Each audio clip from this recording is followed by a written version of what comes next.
Good morning everyone. अब हम जो क्वेश्चन करने जा रहे हैं उसका क्वेश्चन नंबर 41। 41st क्वेश्चन में क्या दिया आइए पढ़ते हैं और समझते हैं। PQR पार्टनरशिप में है, प्रॉफिट लॉसेस रेशो 543 है। 31 मार्च 19 को उनकी बैलेंस शीट गिवन है। It was decided with effect from 1 अप्रैल 19 उनका जो न्यू प्रॉफिट शेयरिंग रेशो होगा 4:3:2 होगा। इस पर्पज़ के लिए रिवैल्यूएशंस उन्होंने दिए हैं। फर्नीचर को 80% पे करना है, स्टॉक को अप्रिशिएट करना है, प्लांट मशीनरी 4 लाख की हो जाएगी, प्रोविजन फॉर DD 10,000 बनाना है, आउटस्टैंडिंग एक्सपेंसेस इंक्रीज करने हैं 3,000 से। Partners agreed that altered values are not to be recorded in the books. देखिए, अल्टर्ड वैल्यू को रिकॉर्ड नहीं करना चाहते हैं बुक्स में। जब बुक्स में अल्टर्ड नहीं करना चाहते हैं तो एट द टाइम क्या किया जाएगा? They also do not want to distribute the general reserve. आपको पता है जब भी वो अल्टर्ड वैल्यूज रिकॉर्ड नहीं करना चाहते, चेंज नहीं करना चाहते, डिस्ट्रीब्यूट नहीं करना चाहते जनरल रिजर्व प्रॉफिट लॉस को, तो एट द टाइम जिन जिन चीज़ों के साथ वो ऐसा करना चाहते हैं वो सब चीज़ गेनिंग सेक्रीफाइसिंग में पार्टनर्स में एंट्री की जाती है। ओके, तो यहाँ पर भी पार्टनर्स अल्टर्ड वैल्यूज बुक्स में रिकॉर्ड नहीं करना चाहते, सारी चीज़ें गेनिंग सेक्रीफाइसिंग में होगी। जो भी ओल्ड प्रॉफिट्स लॉसेज हैं, पार्टनर्स के रिजर्व्स हैं, पार्टनर की गुडविल जो भी कैलकुलेट की गई है वो सब किस में होगी? गेनिंग सेक्रीफाइसिंग में कैलकुलेट की जाएगी। वैसे यहाँ पे गुडविल का कहीं भी कुछ नहीं बताया हुआ है अभी तक। आगे पढ़ते हैं, क्वेश्चन क्या कहा है। You are required to post a single journal entry. आपको एक सिंगल जर्नल एंट्री करनी है इस बात के लिए और रिवाइज्ड बैलेंस शीट बनानी है। तो क्वेश्चन में कुछ भी नहीं कहा गया है, सिंपल सा काम करना है। गेनिंग सेक्रीफाइसिंग रेशो निकाल के इन सब का इफेक्ट किस तरह से दिखाना है? गेनिंग सेक्रीफाइसिंग रेशो में ही हमें शो करना है। तो आइए सबसे पहले हम PQR का गेनिंग सेक्रीफाइसिंग रेशो निकाल लेते हैं। ओल्ड रेशो गिवन था 5:4:3। ठीक है, ओल्ड रेशो के बाद न्यू रेशो गिवन है 4:3:2। आइए सेक्रीफाइसिंग रेशो हम निकालते हैं। कितना हो गया ये? 5/12 माइनस 4/9, 4/12 माइनस 3/9, 3/12 माइनस 2/9। एलसीएम आ गया आपका 36।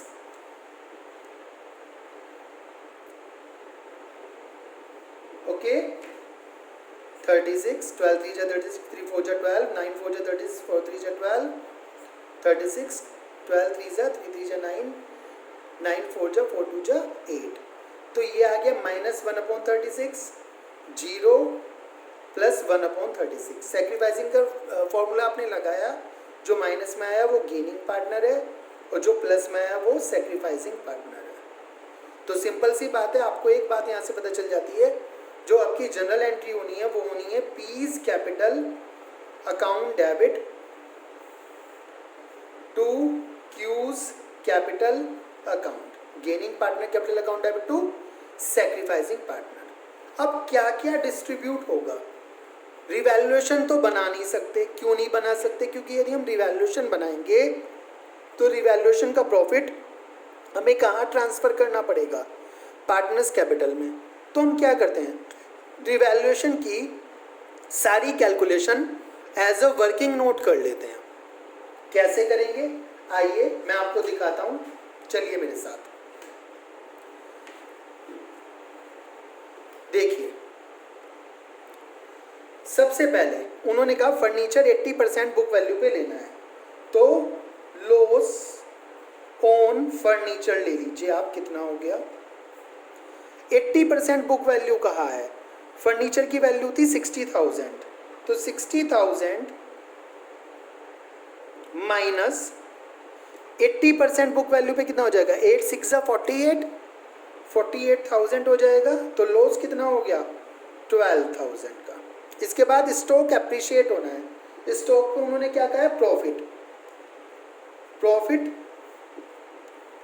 On stock. देखिए, जो चीज लॉस में है उसे मैं ब्रैकेट में लिख रहा हूँ, जो प्रॉफिट में है उसे मैं प्लस में लिखूंगा। माइनस प्लस का आपको पता है 20% से अप्रिशिएट करना है।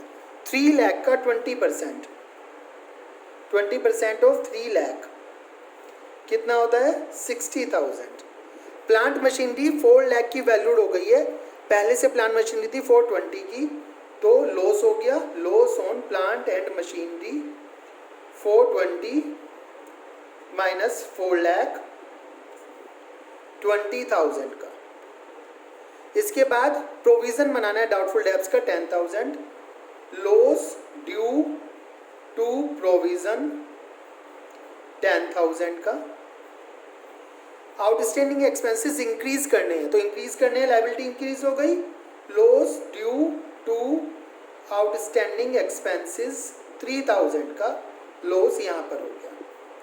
ये सारे लॉसेस हो गए 12,000, 20,000, 10,000, 3,000 और एक प्रॉफिट हो गया कितने का 60,000 का प्रॉफिट हो गया। इन सबको सॉल्व कर लीजिए, 12, 20, 32, 10, 42, 3, 45, 15,000 का आपको क्या हुआ, रिवैल्यूएशन पे प्रॉफिट हुआ, प्रॉफिट ऑन रिवैल्यूएशन। यदि आप रिवैल्यूएशन अकाउंट बनाते तो यही होता। आपने रिवैल्यूएशन अकाउंट ना बना के आपने क्या कर लिया, रफली कैलकुलेशन कर ली, क्योंकि उन्होंने रिकॉर्ड करने को मना करा था। और दूसरा, उन्होंने रिवैल्यूएशन बनाने को कहा भी नहीं, उन्होंने कहा है एक सिंगल जर्नल एंट्री कर लीजिए, तो हम इस तरह से कैलकुलेट कर सकते हैं।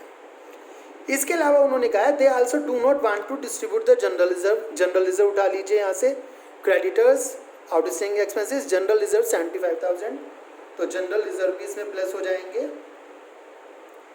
75,000, क्योंकि ये भी किस में डिस्ट्रीब्यूट होंगे, गेनिंग सैक्रिफाइसिंग में। जब भी do not want to distribute होता है तो सारे प्रॉफिट्स, लॉसेस और रिजर्व्स, गुडविल सब कुछ गेनिंग सैक्रिफाइसिंग में डिस्ट्रीब्यूट होते हैं। देखिए क्वेश्चन में गुडविल कहीं नहीं कहीं गई हुई, यदि क्वेश्चन में गुडविल भी गिवन होती तो हम यहाँ पर गुडविल भी प्लस कर देते। चलिए टोटल जो हो गया हमारा 90,000 का हो गया, बस सिंपल, और कुछ भी नहीं कहा गया। तो अब इस 90,000 को हम डिस्ट्रीब्यूट कर देंगे पार्टनर्स के गेनिंग सैक्रिफाइसिंग में, जो कि है 1/36। ये आ गया हमारा 2,500 जनरल एंट्री हो गई, P's capital account debit to Q's capital account. इसके अलावा उन्होंने क्वेश्चन में बोला रिवाइज्ड बैलेंस शीट भी बनानी है। आइए रिवाइज्ड बैलेंस शीट कैसे बनाते हैं, बड़ी आसान है। रिवाइज्ड बैलेंस शीट में केवल पार्टनर्स की कैपिटल चेंज होगी, उसके अलावा कुछ नहीं होगा। क्यों बेटा, जब वो चेंज करने को कहते हैं तो हम सारे चेंजेस लेते हैं, बट वो जब चेंज करने को नहीं कहते तो जितने भी चेंजेस हैं वो सारे इस एक जर्नल एंट्री से, जिसे हम एडजस्टिंग जर्नल एंट्री कह रहे हैं, उनके कैपिटल अकाउंट में ऑलरेडी हो गए। आइए देखिए कैसे बनाएंगे।